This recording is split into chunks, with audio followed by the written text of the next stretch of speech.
Les antifascistes, les antifas. Ils se surnomment les Proud Boys, les garçons fiers. À qui sont ces rues? À nous! Leurs ennemis, les démocrates. Mais ils aiment particulièrement jouer les gros bras contre les antifas, les activistes d'extrême gauche. 4 ans de plus! Ces miliciens de droite identitaire vénèrent Donald Trump, donné perdant dans les sondages. On les reconnaît à leur polo noir et jaune. Certains affichent avec leurs doigts le signe de ralliement aux suprémacistes blancs. D'autres cultivent leur anonymat. On est là pour rétablir les libertés civiles dans les rues de Portland. Nous allons nous battre pour que ces libertés reviennent.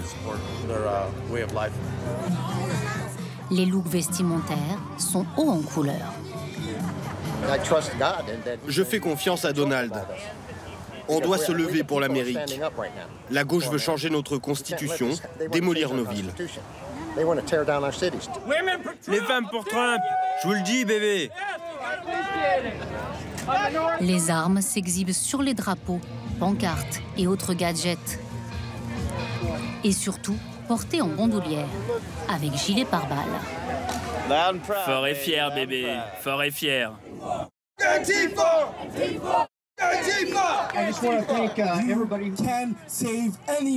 Seigneur Dieu, aidez-nous à sauver les antifascistes. Sauvez avec nous les criminels et les âmes perdues. Vous avez ce pouvoir, Seigneur. Amen. Amen.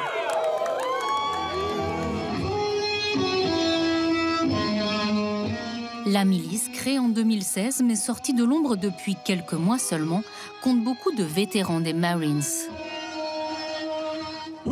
Quel est ce pays? Notre pays! Les USA! Les USA! Parmi les membres, également des commerçants et patrons de PME, comme le leader Enrique Tarrio, 36 ans, de Miami. Au passé sulfureux, il a fait de la prison pour fraude. Son grand-père a fui les persécutions du régime communiste de Cuba. Notre maison est attaquée par de violents terroristes de l'intérieur. Une nouvelle façon agressive de faire campagne en politique, dans une Amérique qui semble danser sur une poudrière.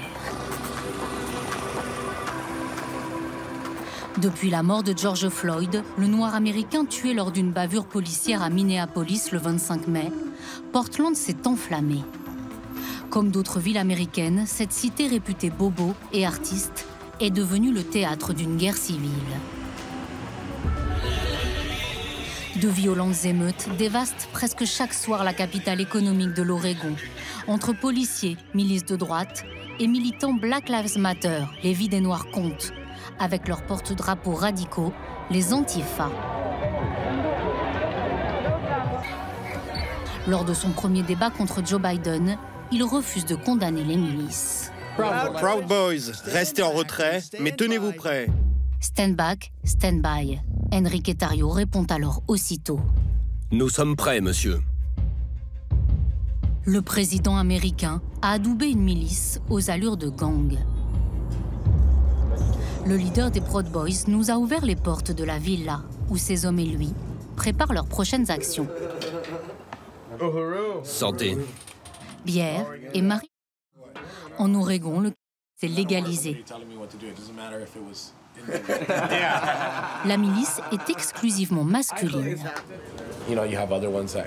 Nous glorifions les entrepreneurs, tous les hommes qui montent un business et créent des emplois, et nous vénérons les femmes au foyer. Les Proud Boys disent qu'ils ne sont pas racistes, mais antisocialistes. Ils prônent l'Amérique d'abord et sont favorables au mur anti-migrants de Trump. Pour devenir membre, il faut se soumettre à un rite initiatique. Le premier degré, c'est de réciter ce serment. Je suis un occidental chauviniste qui refuse de s'excuser d'avoir créé le monde moderne. Le second degré, comme un bizutage. Vous devez citer les noms de 5 céréales tout en vous faisant tabasser par les autres. Les Proud Boys sont également censés renoncer à la masturbation. Le troisième degré, ce sont nos tatouages. Moi, j'ai le mien ici. Enfin, le quatrième degré, vous n'allez pas le chercher. Il vient à vous, c'est une épreuve. Ça peut être dans un combat pour la cause, Se faire agresser par les antifas et savoir se défendre. Une société libre n'est pas forcément une société pacifique. Vous admettez que vous aimez vous battre? Oui. Vous dites que nous sommes violents. Eh bien, c'est à demi vrai. On peut l'être, et on l'a prouvé plein de fois. Mais c'est de la légitime défense. On ne démarre pas le combat, on le termine. Je vais vous montrer un truc cool. Les Proud Boys assument leur violence contre les antifas. On s'entraîne contre eux. Je suis prêt. Mais ils assurent officiellement qu'ils respecteront le processus démocratique si Joe Biden est élu. La milice fédérerait 10 000 membres. Et de nombreux sympathisants, dont des mères de famille. Shelly, 48 ans, 3 enfants, est commerçante. Mais sa passion, c'est la photographie. Elle est devenue intime avec les Proud Boys en immortalisant toutes leurs sorties.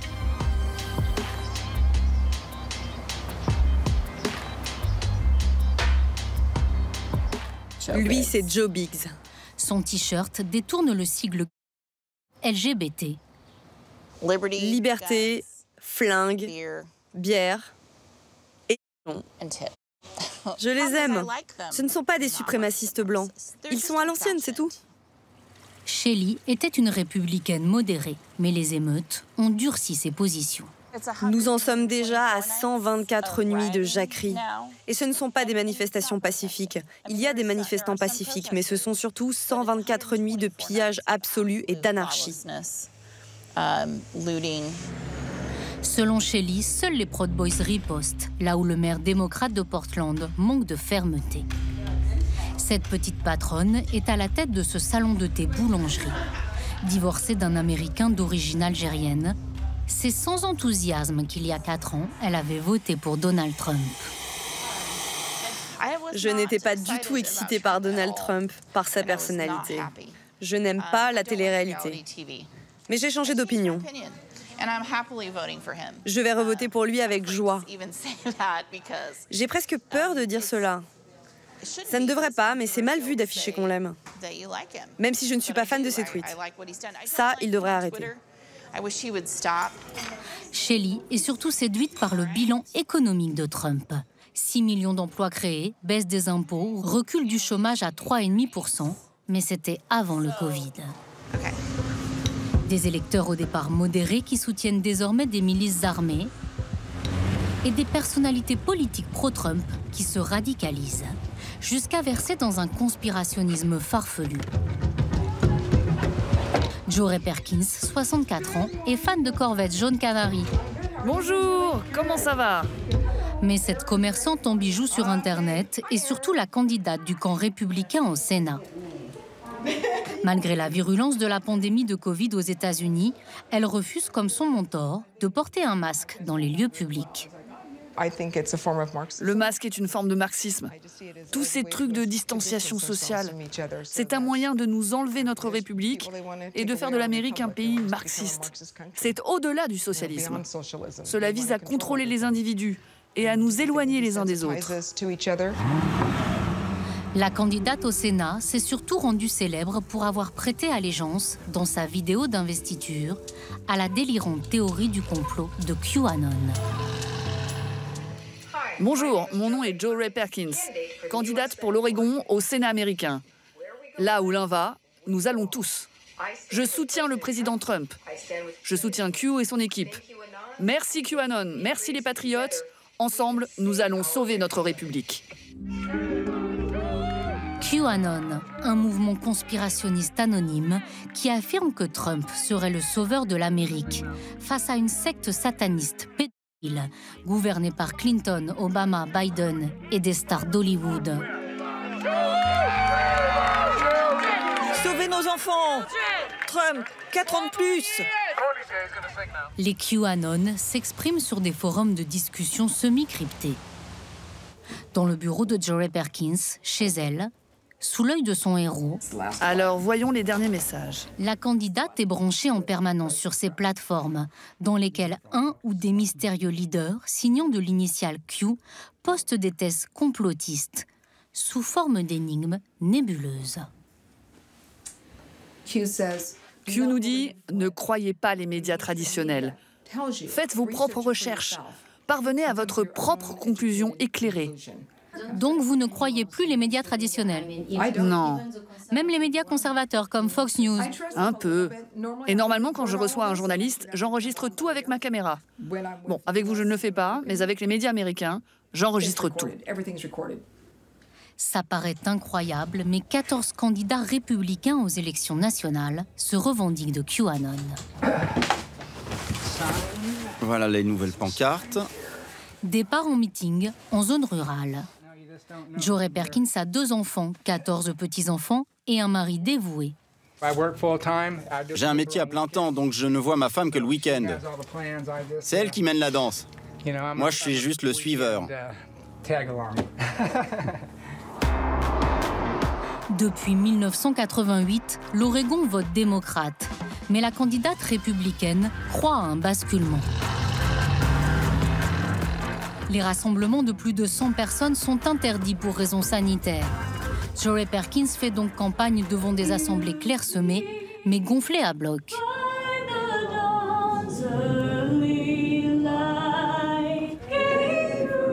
Covid oblige, plus de la moitié des électeurs votent par correspondance. Donald Trump affirme qu'un complot démocrate risque de truquer l'élection et menace de ne pas reconnaître sa défaite. Joe Ray Perkins demande à ses supporters de prendre toutes leurs précautions.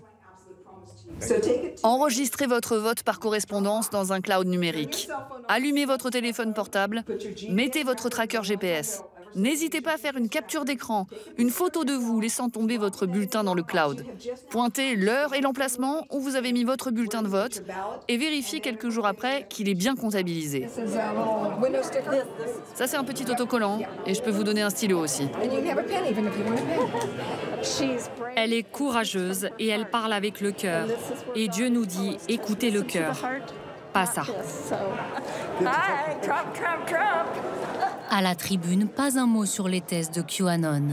Beaucoup de républicains se désolidarisent de ses positions. Même son colistier, candidat à la Chambre des représentants, considéré en France comme un héros.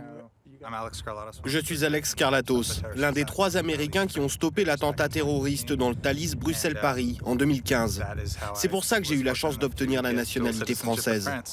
Je suis en désaccord avec Joe Ray sur QAnon. Moi, je n'y crois pas. Mais les conspirationnistes QAnon ne sont pas pires que les socialistes qui jettent des cocktails Molotov dans Portland. La candidate au Sénat, elle, reste touchée par Q et par la grâce. C'est Dieu qui m'a appelé, parce que c'est ma passion et pour que mon pays survive. C'est un appel de Dieu. Un appel de Dieu, oui, j'ai répondu à l'appel. D'abord j'ai dit « Quoi ?» et après j'ai dit « D'accord, j'y vais ». Dieu, c'est en son nom que les républicains les plus conservateurs plébiscitent Donald Trump. En diabolisant le camp adverse, le président américain attise les peurs de sa base électorale et la radicalise. À Huntsville, au cœur du Texas, la Jesus Christ Cowboy Academy compte 80 élèves. On y apprend le rodéo et la lecture de la Bible. Ce matin-là, en cours d'éducation civique, on débriefe le débat présidentiel de la veille. Les candidats croient-ils au mariage biblique? Qu'est-ce que le mariage biblique? Un homme et une femme. Un homme et une femme, correct. La chose la plus importante, c'est comment se positionnent les 2 candidats sur l'avortement. La plus importante. S'ils protègent le droit à la vie, ils protégeront votre argent. Qui comprend cette idée d'avortement? Tout le monde? Jolene?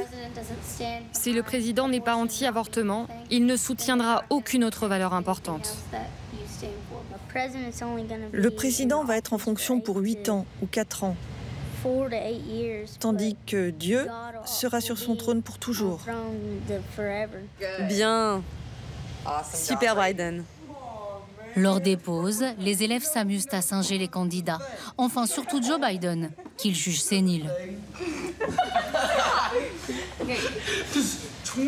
24 milliards de personnes sont mortes.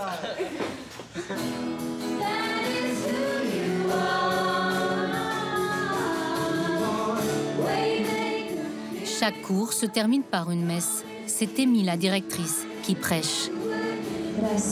Jésus, viens en nous, nous donner la vie et la lumière dans ce monde. Elle ferme les yeux sur les mœurs pas toujours bibliques de Trump, tant qu'il soutient la liberté d'école religieuse à la maison.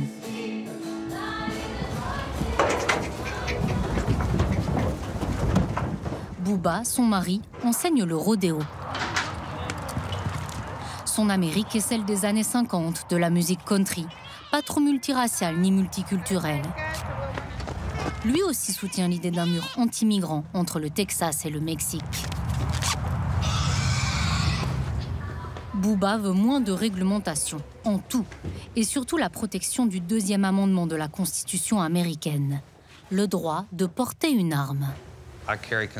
Partout où je vais, je porte sur moi, caché, ce petit pistolet 9 mm. Là, il n'est pas chargé, hein.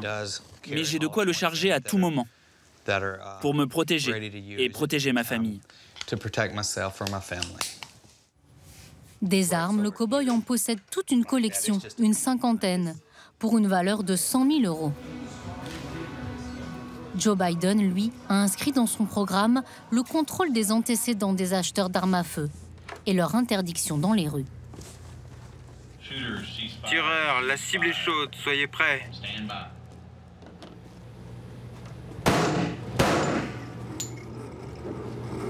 Selon Booba, le fondement de ses convictions se niche dans la Bible. Quand Jésus était sur terre et qu'il se préparait à rejoindre son Père, il a dit à ses disciples, « Si vous n'avez pas d'épée pour vous défendre, allez vendre votre manteau ou votre veste, mais achetez-vous une épée. » Les appels de l'extrême gauche à démanteler et désarmer la police suite à la mort de George Floyd ont ulcéré Booba et ses amis. La virulence de ces républicains traditionnels a de quoi surprendre. Trump a dit aux milices, restez en retrait mais tenez-vous prêts. Oui, c'est ce qu'il faut faire. Mais il faut être prêt à quoi? Prêt à voter ou prêt à se battre? Si Biden vole l'élection et que Trump perd, le temps sera venu de se battre. Je n'ai pas peur de le dire à la caméra. Le temps sera venu. Non? Ça, c'est sûr. Des ventes d'armes qui explosent, plus 70% cette année, et des milices qui prolifèrent. Le droit à se constituer en milice est inscrit dans le deuxième amendement de la Constitution. En plus des Proud Boys, elles seraient près de 200. Beaucoup créés en réaction aux émeutes qui ont suivi la mort de George Floyd. Préparatifs de manif. On y va. Ancien rappeur devenu petit entrepreneur dans la sécurité, Joshua, 33 ans, a fondé il y a 3 mois à Portland l'American Patriot Society, une milice qui compte des Afro-Américains, comme Chris. We are transferring power from Washington, D.C. and giving it back to you, the people. Joshua n'est pas fan de l'État fédéral. Il aime que Trump soit un businessman, pas un politicien professionnel. L'uniforme de son mouvement se limite à ce t-shirt rouge. Ni armes, ni tatouages, mais tout de même un discours martial. On est en guerre. Une guerre entre communistes, marxistes, socialistes, radicaux, face à des gens qui veulent juste vivre libre et être américains.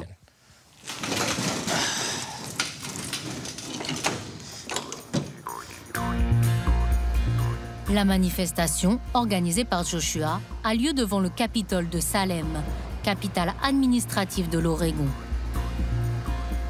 Joshua, venu avec son petit garçon, se dit proche de l'alt-right, la droite alternative. Un alliage hétéroclite de Trumpistes, militants pro-armes, anti-avortement et communautés religieuses autarciques.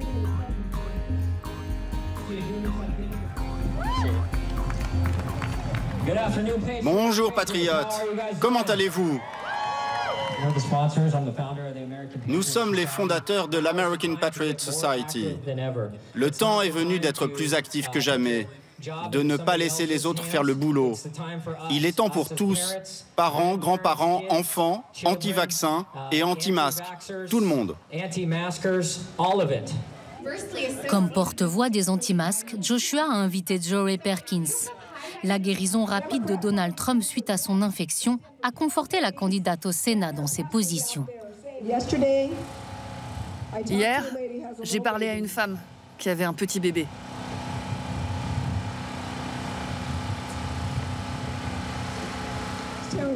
Ça m'a bouleversée.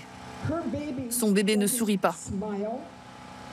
Parce que son bébé ne peut pas voir les visages des gens. Que font ces gens à nos enfants, à nos petits-enfants? Le bébé a un regard vide, car il ne peut plus voir le visage des gens. Je ne plaisante pas. Je lui ai dit « Hey bébé !» Et rien. Pas d'émotion. C'est du marxisme. Des Black Lives Matter font irruption. Dialogue tendu entre ces militants de gauche et les jeunes pro-Trump, surarmés. Je viens ici avec ma pancarte et mon téléphone. C'est avec ça que nous nous battons. Et mon premier amendement, la liberté d'expression. Et c'est de ça dont vous avez peur et qui vous fait sortir dans la rue avec des flingues. Avec des flingues. Et vous me dites que c'est ça une Amérique juste? Tu sais qui a créé le Ku Klux Klan? Le Parti démocrate. Donald Trump, comme ses soutiens, aime rappeler qu'à sa création, le Parti démocrate était esclavagiste. Le président affirme aussi avoir œuvré en faveur de l'emploi des Noirs américains. Le président Trump a fait des choses pour les minorités, les communautés, et beaucoup de gens ne le reconnaissent pas. Il a quadruplé le budget des aides sociales. Parce que vous savez qui est le plus touché par le sida, par exemple? Les communautés noires, hispaniques et les homosexuels. Ces pro-Trump mêlent faits historiques ou statistiques parfois justes et affabulations racistes. L'adhésion au mouvement de Joshua est libre. Il affirme fédérer 350 sympathisants. Et il a l'intention de mobiliser pour Donald Trump jusqu'au dernier moment. Salut maman. Salut Joshua, comment tu vas? Il a échoué à convaincre son frère qui vote démocrate, mais il a réussi à faire de sa mère, au départ indécise, une fervente trumpiste. Alors que beaucoup de femmes de banlieue se sont détournées du président en raison de ses outrances sexistes. Je ne suis pas d'accord avec tout ce qu'il dit, non. Je trouve ses paroles un peu grossières, parfois pas du tout correctes. Mais je sais que ça peut arriver. Et je sais que les hommes font ce genre de choses, qu'ils pensent à ces choses. Je sais comment les hommes peuvent être. La mère de Joshua épouse même désormais les thèses complotistes de QAnon. S'il est élu, Joe Biden ne va pas gouverner. Je pense que c'est juste une marionnette. Il y a d'autres acteurs derrière lui qui tirent les ficelles. Mais qui sont ces autres acteurs? Ces autres personnes? Hillary Clinton. Obama. Ce qu'on appelle le Deep State, l'État profond. Ceux qui gouvernent derrière la scène. Je pense que Joe Biden est 100% pédophile. Il y a des vidéos très moches qui circulent sur lui, faisant des câlins à des petits-enfants, chuchotant à leurs oreilles, des trucs inappropriés. Les militants pro-Trump conspirationnistes s'échangent en ligne ces montages vidéo qui alimentent leurs théories sur l'état profond.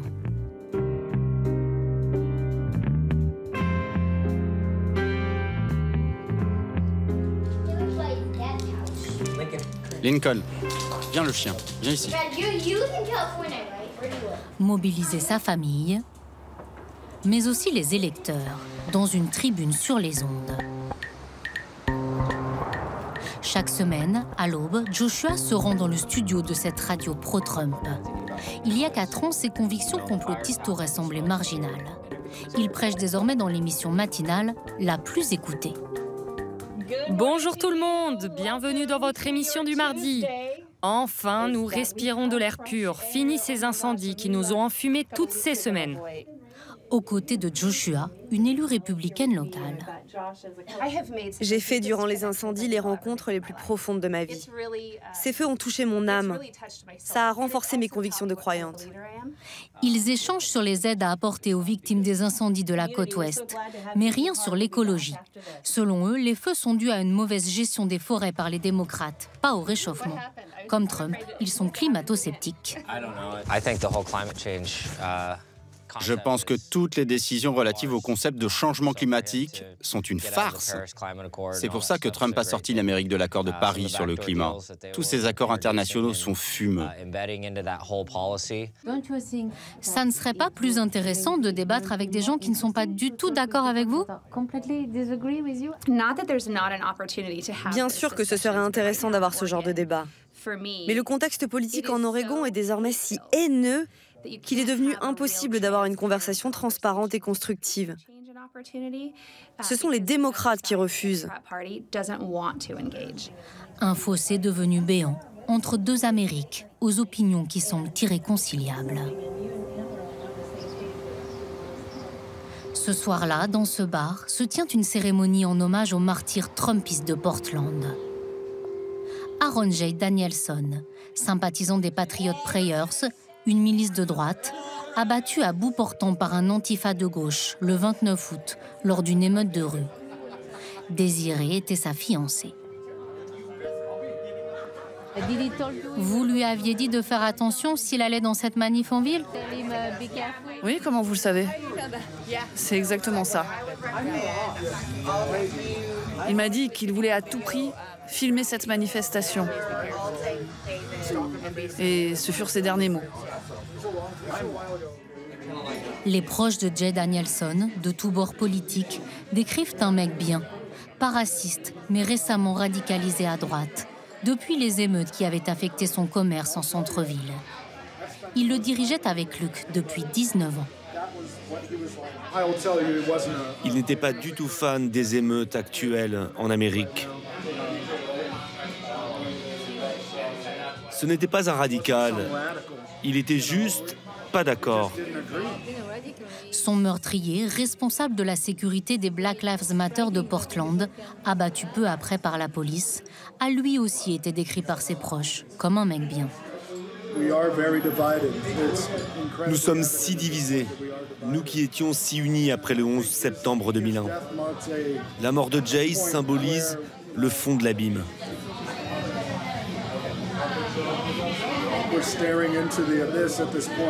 En sommes-nous vraiment au point de nous tirer dessus dans la rue juste pour des divergences politiques?